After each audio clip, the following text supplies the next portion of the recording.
소열이 강의 75번째, 우리 질문은 제가 하고 답은 여러분이 하고 함께 읽고 시작하겠습니다. 75문, 8계명이 금지하는 것은 무엇입니까? 8계명이 금지하는 것은 우리 자신이나 이웃의 재물과 재산을 부당하게 축내는 것입니다.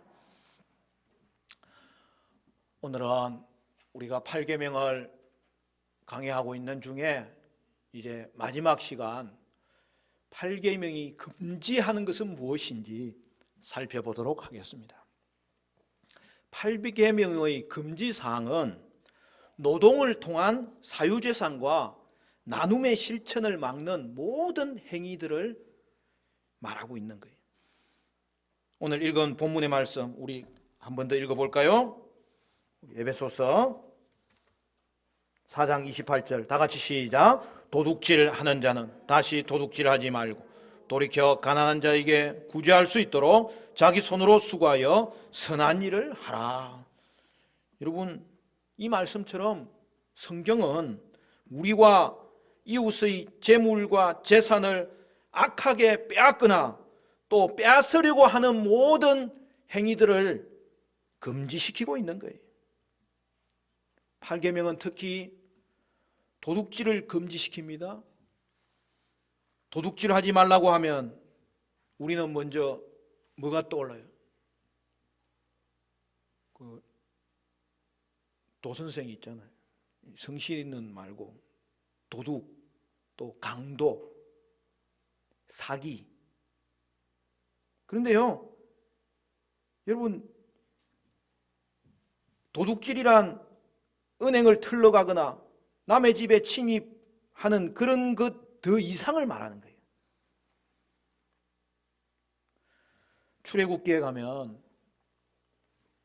도둑질과 그 도둑의 처벌의 방법에 대해서 구체적으로 밝히는 것을 알 수 있어요. 우리 같이 한번 찾아볼까요? 출애굽기 22장으로 가보겠습니다. 출애굽기 22장.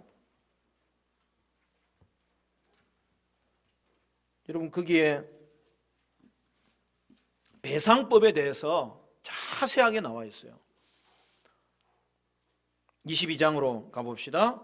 구약성경 114쪽입니다. 출애굽기 22장 1절부터 보면 이렇게 되어 있습니다. 제가 읽겠습니다. 사람이 소나 양을 도둑질하여 잡거나 팔면 그는 소 한 마리에 소 5마리로 갚고 양 한 마리에 양 4마리로 갚을지니라.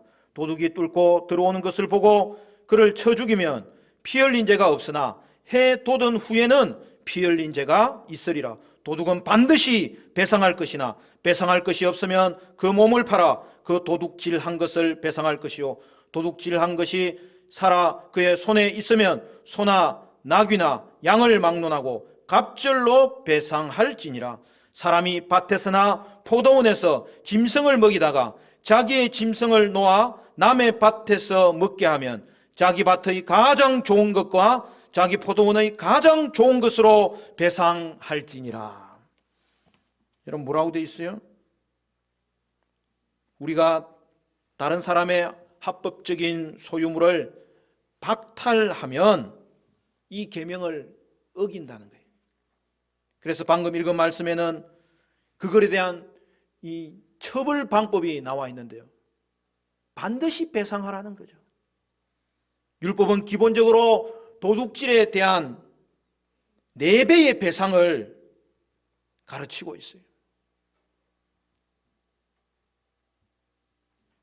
물론 도둑질 당하고 찾지 못하면 엄청난 피해를 받겠죠. 그러나 여러분, 구약 시대로 이야기하면 도둑질 당하고 찾으면 어떻게 되는 거예요?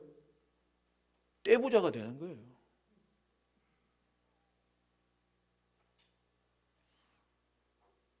여러분, 왜 이렇게 하나님은 심하게 배상을 요구하는 것입니까? 여러분, 또 5절을 보면은 뭐라고 되어 있죠? 고의로 훔친 것은 아니지만 부주의한 행동으로 다른 사람의 것을 잃게 만드는 자에 대해서 설명하고 있잖아요. 여러분, 부주의하여서 다른 사람이 손해를 보게 되면 그것도 도둑질이라는 거예요. 이 구절은 부주의한 사람이 다른 사람의 손실을 복구해 주도록 명령하고 있어요.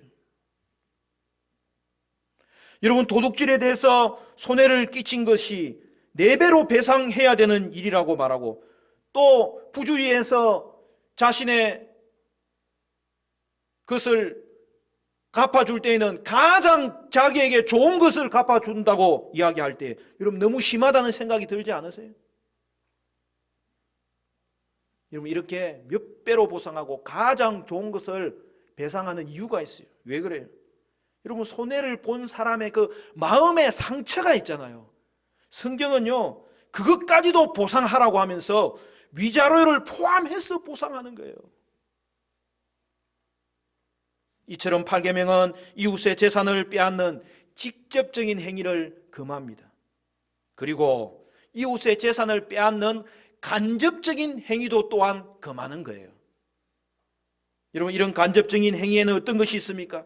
사기나 속이는 저울이나 고리대금이나 뇌물수수나 다단계나 투기나 명예훼손 등이 포함되는 거죠. 우리가 다른 사람을 속이면 부당하게 다른 사람의 소유물을 빼앗는 것입니다. 예를 들어서 물건을 살 때 직원이 실수로 잔돈을 많이 거슬러 주는 경우가 있어요. 여러분, 이럴 때 우리는 어떻게 해야 돼요? 아싸가 우리 주님이 축복하셨다, 이렇게 하면 안 된다는 거지. 이것을 알면서도 말하지 않으면 점원을 속이는 것이 돼요. 그래서 도둑질이에요. 잃어버린 물건을 보고도 돌려주지 않으면 다른 사람의 합법적인 소유를 속여서 훔치는 도둑질이 되는 거예요. 물론 우리가 먼저 자기 물건은 잘 관리해야 됩니다. 그러나 작물을 취득하고도 돌려주지 않으면 도둑질이에요. 다른 사람에게 뭔가를 빌려 가진 이후에 돌려주지 않으면, 여러분, 그것은 빌린 것이 아니라 이제는 도둑질이 되는 거예요. 남의 것을 손상시키면 훔친 게 돼버리는 거예요. 따라서 자발적으로 손해를 배상해야 됩니다. 다른 사람의 재산에 낙서하거나 글자를 쓰거나 부서뜨려 놓으면 그 모든 것은 여러분 자기 것이 아닌 것을 손에 끼치게 했기 때문에 도둑질이 되는 거예요. 오늘 10계명의 특히 8계명의 금지사항을 우리가 좀 더 구체적으로 살펴보기를 원하는데,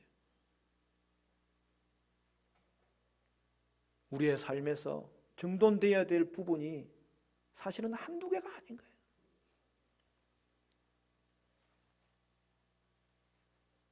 잠언 20장 17절은 이렇게 말합니다. 제가 성경 구절 이야기하는 거는 적어 놓으시면 좋은데, 또 그 주보 그 말씀 요약에 성경 구절만큼은 제가 다 이 가로를 해가지고 포함시켜 놨어요. 왜냐하면 가정교회 모임 가질 때에 성경은 다시 읽고 우리가 공부를 해야 되기 때문에 그렇게 해놨으니까 참고를 하시면 되고요. 잠언 20장 17절은 제가 읽습니다. 속이고 취한 음식물은 사람에게 맛이 좋은 듯하나 후에는 그의 입에 모래가 가득하게 되리라. 여러분, 사기는 속이는 거잖아요. 사기는 다른 사람의 돈을 얻으려고 교묘하게 속입니다. 입에 달콤한 것이 들어와서 씹었는데 그게 모래였다고 상상해 보십시오. 방금 읽은 구절은 속임수로 다른 사람의 것을 얻는 모습과 같다는 거예요. 처음에는 재미있을지 모르지만 이는 하나님이 미워하는 일이므로 이 때문에 큰 고통을 겪게 될 것입니다. 여러분, 한쪽 발이 심하게 아프면 어떻게 됩니까? 아픈 발에 무게를 실을 수 없기 때문에 천천히 쩔뚝거리면서 걷게 됩니다. 여러분, 이가 아프면 어떻게 됩니까? 이가 아픈 쪽으로 씹을 수 없기 때문에 부드러운 음식을 주의 깊게 베어 먹어야 하는 거예요. 여러분, 그런 말씀이 잠언서 25장 19절에 나와요. 환난 날에 신실하지 못한 자를 의뢰하는 것은 부러진 이와 위골된 발 같으니라. 만약 어떤 사람에게 일을 믿고 맡겼는데 일하지 않거나 부실하게 일하면 저는 발로 걷거나 아픈 이로 씻는 것과 같다는 거예요. 불편하고 고통스러운 일을 만드는 거예요. 여러분, 더운 여름날에 들에서 일한다고 생각해 봅시다. 뜨거운 태양 아래에서 여러 시간 일했습니다. 온몸이 땀범벅이 되었어요. 흑투성이가 되었어요. 그때 갑자기 소나기가 내립니다. 얼마나 시원할까요? 잠언 25장 13절 말씀은 이렇게 말합니다. 충성된 사자는 그를 보낸 이에게 마치 추수하는 날에 얼음 냉수 같아서 능히 그 주인의 마음을 시원하게 하느니라.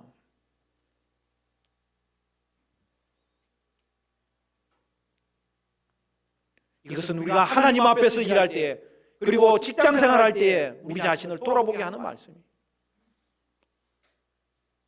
우리에게 일을 믿고 맡겼는데 일을 잘 한다면 속이 시원한 그러한 일이 될 것입니다. 여러분, 이것이 도둑질하지 말라는 계명과 무슨 상관이 있어요? 내가 돈 받고 해야 할 일을 하지 않거나 제대로 하지 않으면 다른 사람이 일을 다시 해야 되기 때문에, 여러분, 내게 돈을 준 사람에 대해서 도둑질하는 거예요. 우리가 맡은 일에 최선을 다하여서 주의를 기울일 때에 우리는 이 8계명의 말씀을 어기지 않을 수가 있는 거예요. 잠언 22장 1절 말씀은 많은 재물보다 명예를 택할 것이요 은이나 금보다 은총을 더욱 택할 것이니라. 사람들은 때로 돈이나 돈으로 살 수 있는 것이 아닌 것을 훔치기도 합니다. 방금 읽은 구절은 명예나 평판의 가치에 대해서 말씀합니다. 어떤 사람이 명예를 가지고 있으면 사람들은 그 사람의 이름을 듣고 그의 진실되고 좋은 면들을 생각하게 됩니다. 명예가 있는 사람은 자기를 아는 사람들에게 존경을 받습니다. 여러분, 다른 사람에게 받는 존경은 돈보다도 더 가치 있는 거예요. 그러나 우리는 다른 사람의 명예를 도둑질할 수 있습니다. 어떤 사람의 인품에 대한 의문을 갖게 만드는 사안을 다른 사람에게 말하고 다닌다면 그 사람의 명예를 도둑질하게 되는 거예요. 어떤 사람의 좋지 않은 면에 대해서 들은 것을 다른 사람에게 옮기면 그 사람의 명예를 도둑질하는 데 일조하는 거예요. 여러분, 들은 말은요, 사실이 아닐 수도 있습니다. 부분적으로 사실일 수도 있습니다. 그런데 우리가 그 말을 옮기면 사람들이 우리의 말을 듣고 그 사람을 업신여기게 되는 거죠.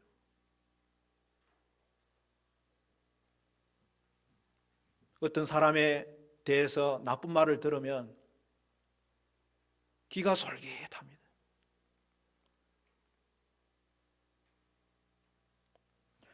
일단 듣고 나면 들은 것을 다른 사람에게 말해주고 싶은 마음이 생겨요.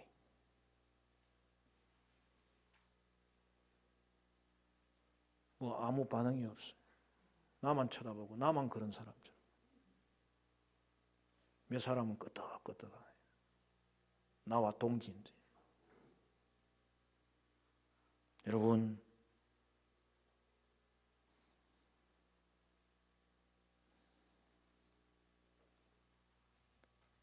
말하고 싶어도 멈춰야 되는 거예요.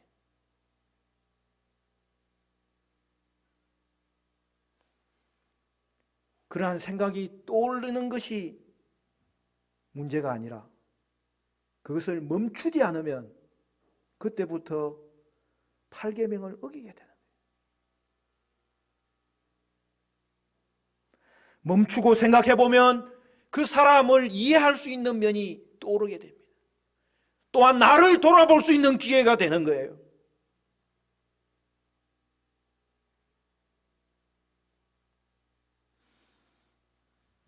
여러분, 험담이 습관이 되면 안 됩니다.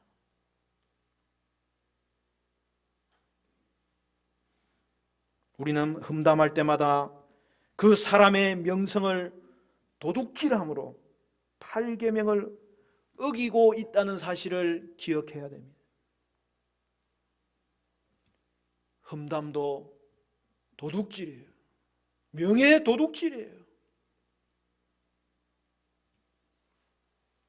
또한 여러분, 지각하는 것이 습관이 되어 있는 사람이 있어요. 그래서는 안 됩니다. 여러분, 왜 지각하지 않아야 돼요? 그것에 대해서 좀 깊이 생각해 본 적이 있습니까? 어떤 모임에 지각을 하면 그 사람 때문에 함께 진행해야 할 일이 지체가 되는 거예요. 그 말은 무슨 말입니까? 그러면 먼저 온 다른 사람의 시간을 도둑질하는 거예요. 여러분, 지각은 시간 도둑질이에요. 이제까지 우리는 이웃의 재산을 빼앗는 직접적인 행위에 대해서, 그리고 이웃의 재산을 빼앗는 간접적인 행위에 대해서 살펴보았습니다. 그런데 여러분, 자신의 재산도 도둑질하는 경우가 있어요. 그게 무슨 말이에요? 우리가 오늘 읽은 소요리의 가르침이 뭐예요? 우리 자신이나 이웃의 재물과 재산을 부당하게 축내는 것을 금한다, 그렇게 말씀하잖아요. 여러분, 죄된 방법으로 자신의 재산을 축내게 하면 도둑질하는 거라는 거예요. 여러분, 대표적인 게 뭐가 있을까요?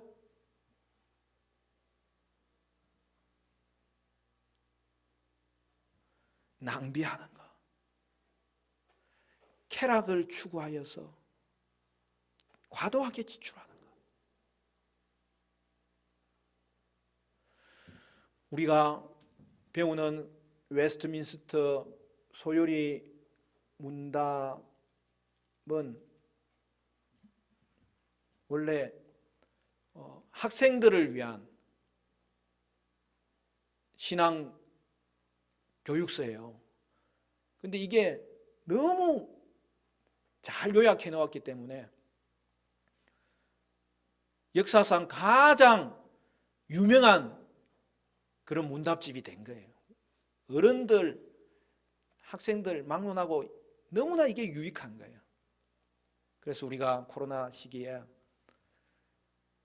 우리의 기초를 다시 한 번 더 점검하는 것이 너무나 중요한 이 시대에 우리가 소요리 강해를 같이 나눌 수 있는 게 얼마나 감사한지 몰라요.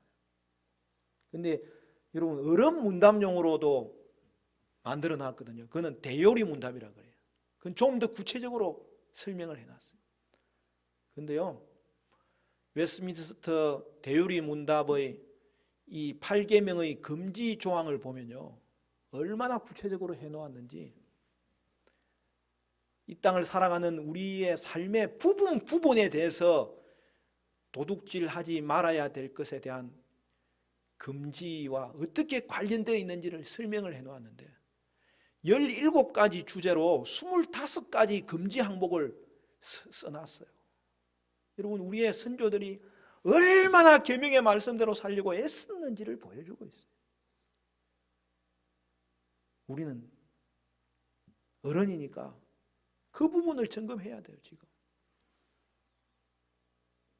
여러분, 거기 17가지 주제를 보면요, 첫째는 인신매매입니다.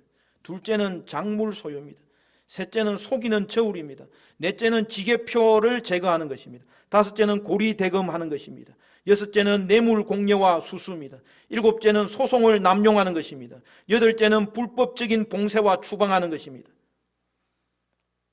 9째는 매점 매서 가는 것입니다. 10째는 임급 미직업입니다. 11째는 재물에 대한 과도한 사랑입니다. 12째는 재물에 대한 산만한 염려와 노력입니다. 13째는 타인의 번영에 질투하는 것입니다. 14째는 게으름과 방탕입니다.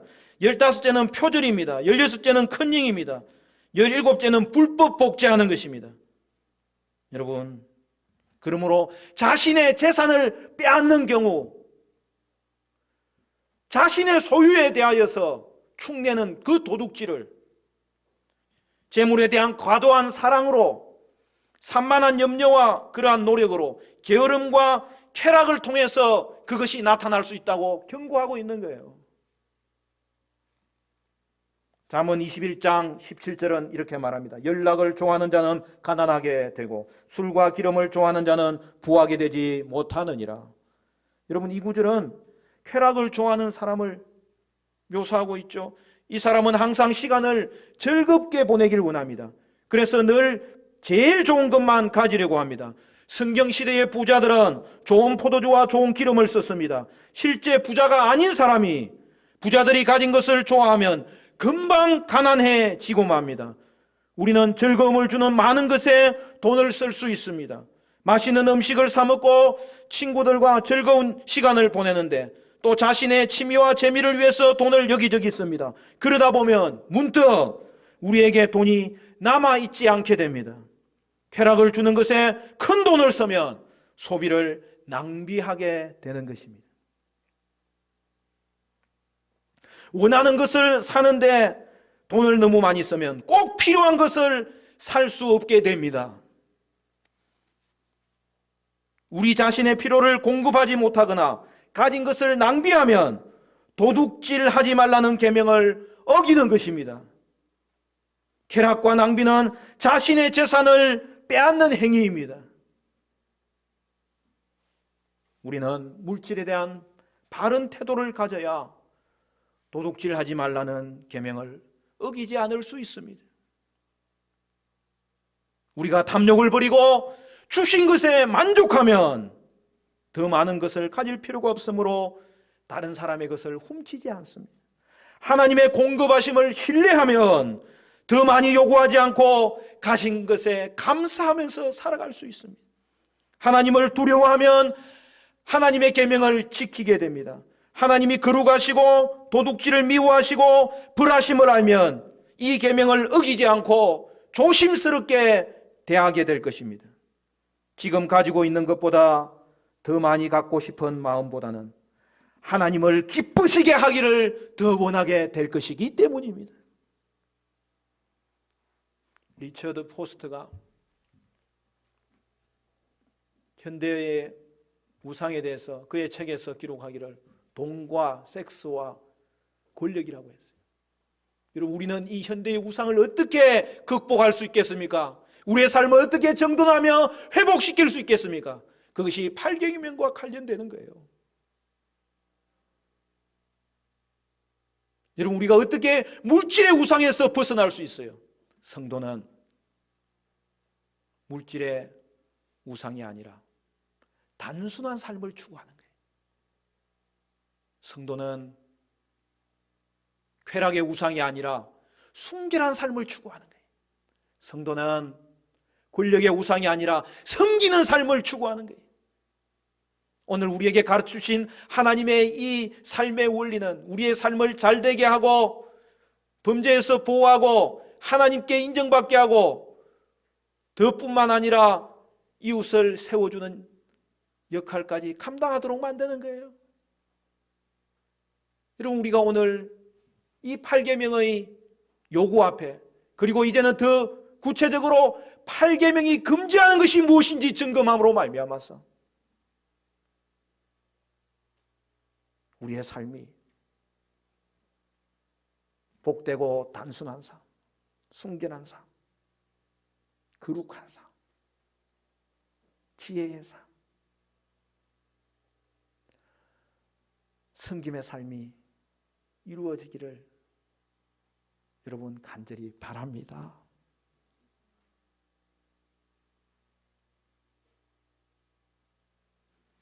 여러분, 노동의 대가 없이 수익을 바라는 것은 비성경적인 거예요.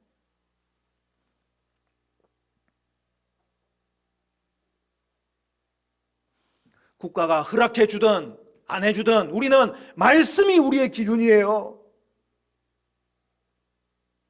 이런 복권도 마찬가지. 목사님, 그 나의 남아있는 마지막 취미까지 왜 건드십니까?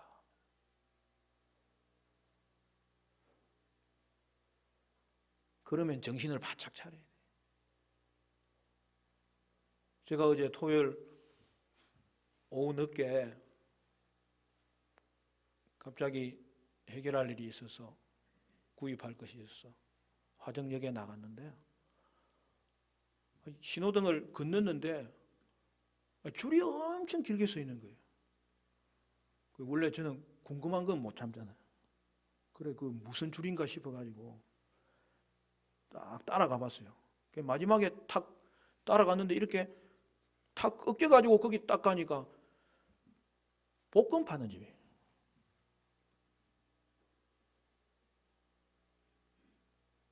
그래 제가 아니 원래 이 줄을 많이 쓰세요? 그랬더니 아니 오늘 복권 나오는 날인 거 몰라요?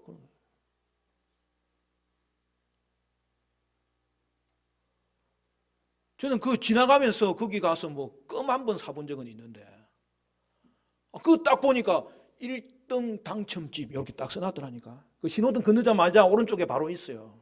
내가 가라는 말이 아니고 그렇게 써 있다고. 여러분,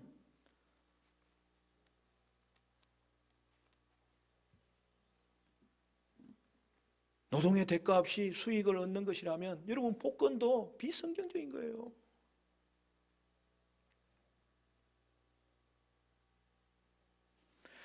사랑하는 성도 여러분, 성도는 물질에 있어서 단순한 삶을 사셔야 돼요. 여러분, 우리가 수입을 어떻게 사용해야 됩니까? 수입을 얻으면 제일 먼저 뭐 해야 돼요? 우리 청소년분을 바로 딱 알아맞히더라고요. 돈도 벌지도 않으면서 믿음은 좋아가지고 11조부터 하고 그 다음으로는 세금 내고 그 다음으로는 저축하고 그 다음으로는 의식주에 관한 생활에 필수되는 요소를 먼저 사용하고 그리고 남은 것으로 자기가 원하는 것 지혜롭게 사용할 수 있는 거예요.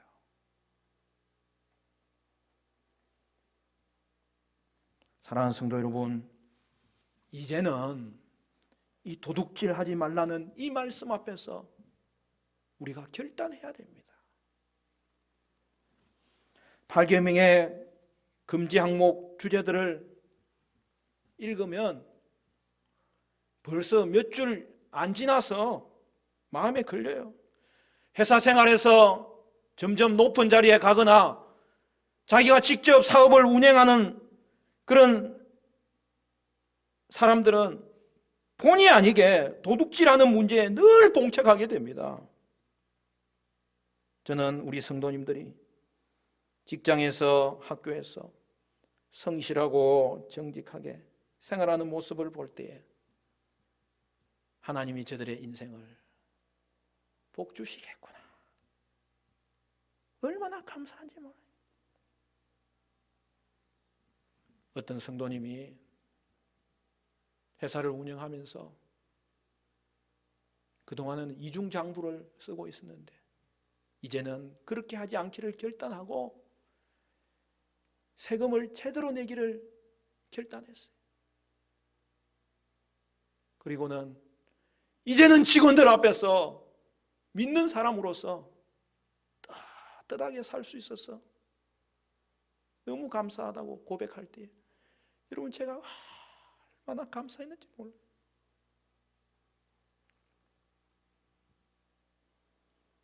여러분 세금도 정직하게 내셔야 됩니다. 내가 세금을 많이 내는데 그에 관심이 있는 게 아니라 내가 많이 버니까 많이 내는 거잖아요. 그러니까 여러분 많이 벌어서 많이 세금 내는 우리 성도님들 됐으면 좋겠어요.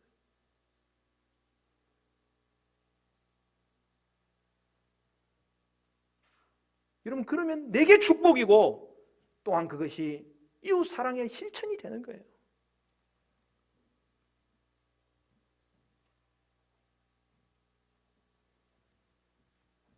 여러분 세금을 포탈하면 도둑질하는 거예요. 왜 그래요? 세금은 자기 게 아니에요. 세금은 국가의 거예요. 공동체의 것이에요. 그런데 그것을 자기가 가져가면 그거는 훔치는 거예요.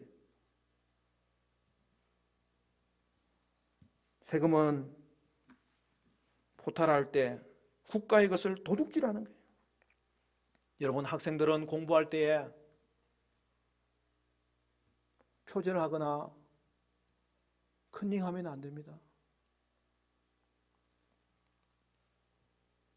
여러분 표절은 남의 지식 재산을 도둑질하는 거예요.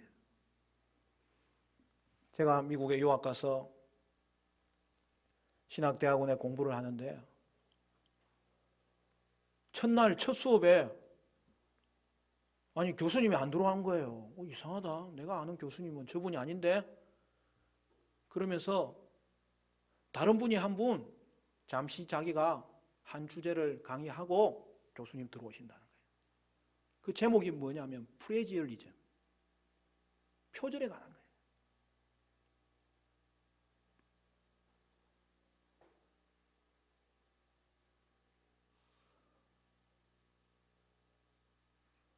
아니 지금도 잊히지 않아요. 칠판 넓은 데다가 플래지얼리즘 딱 써놓은 거예요. 아니 제가 저기 단어가 알듯 말듯한데 내가 모르면 또 기분 상하잖아요. 뭐지 저게? 반짝 떠오르는 게 아 표절이네.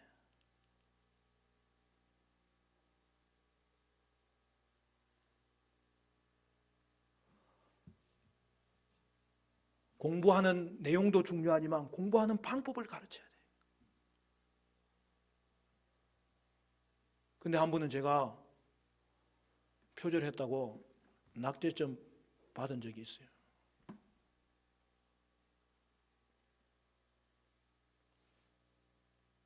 제가 글을 써서 페이퍼를 냈는데 이전에 쓴 글, 제 글을 제가 옮겨 넣었거든요. 근데 그것도 인용하지 않았다고 저보고 표절이라는 거예요. 줄을 달아야 된다는 거예요.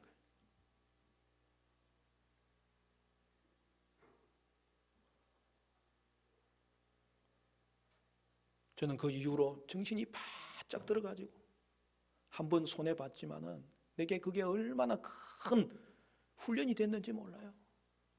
그래서 박사학위 논문도 잘 쓸 수 있게 됐어요. 허접한 논문을 안 쓰고 하나님이 나를 훈련시켰어. 그래도 부끄럽지 않는 논문을 쓰게 하신 것이 너무 감사했어요. 미국의 학술원에 UPI라고 검색하면 제 논문 딱 떠 있습니다.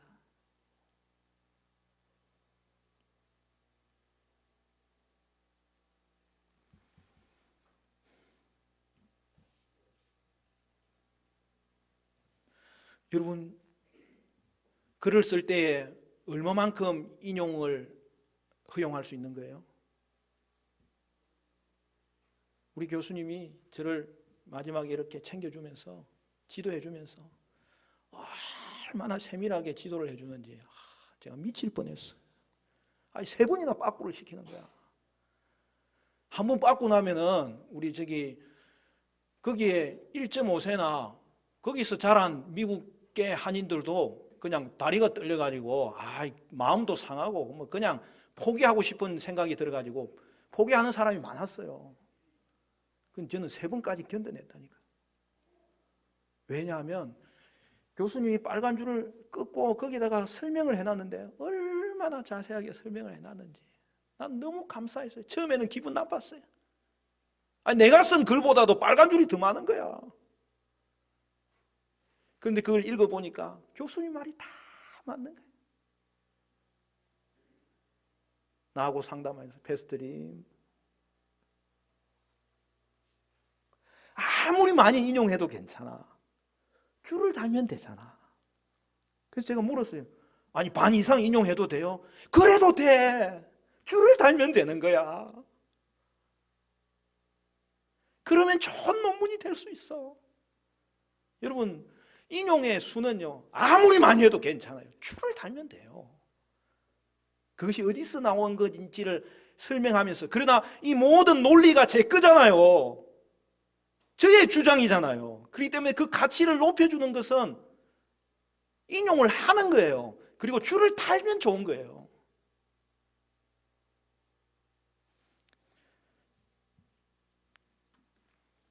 말씀을 묵상하다 보니까 제 잘못만 자꾸 생각이 나가지고, 여러분, 학생들이 컨닝도 하면 안 됩니다.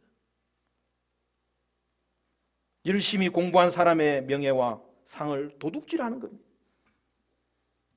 여러분, 아직도 우리 사회와 우리 학교의 분위기는 정직하지 않기 때문에 상대적으로 나만 손해볼 수 있어요. 저도 대학교 시절에 이 부분을 놓고 얼마나 고민했는지 몰라요. 아니, 중학교, 고등학교 때까지도 안 한 일들이 대학교 가니까 막 벌어지고 있더라니까요. 교수님들이 제대로 챙기지 않는 게 있고요. 자기가 그 유혹에 빠진 게 잘못이죠. 그러니 이 사회가 어떻게 되겠냐. 내가 나를 보면서 한심한 거예요. 그러다가 제가 4학년 때 결단했습니다. 졸업시험 보는데, 졸업시험 그때는 저희가 이틀 봤거든요.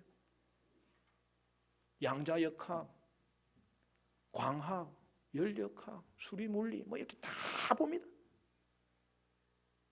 다 보는데 제가 유혹이 있었음에도 불구하고 하나님 앞에 정직하게 시험치기로 결단하고 들어갔습니다. 그래서 최선을 다해서 시험을 볼 수 있었습니다. 사랑하는 성도 여러분,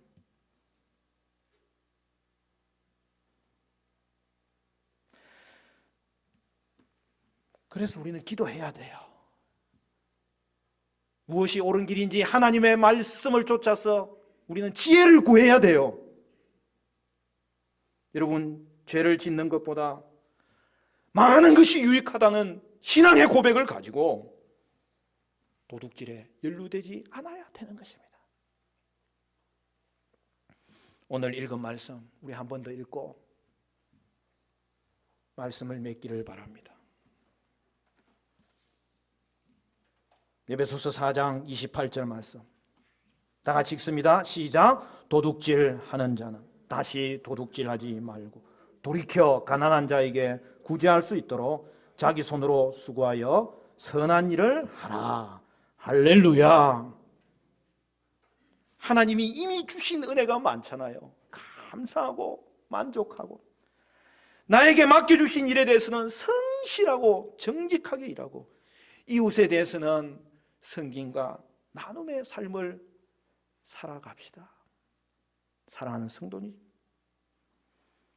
주신 은혜에 감사하고 부지런하여 게으르지 말고 주를 섬기고 이웃을 섬길 수 있어서 하나님이 축복하시고 하나님이 책임지시고 하나님이 인정하시는 저와 여러분의 복된 세계가 되시기를 주님의 이름으로 간절히 축원합니다.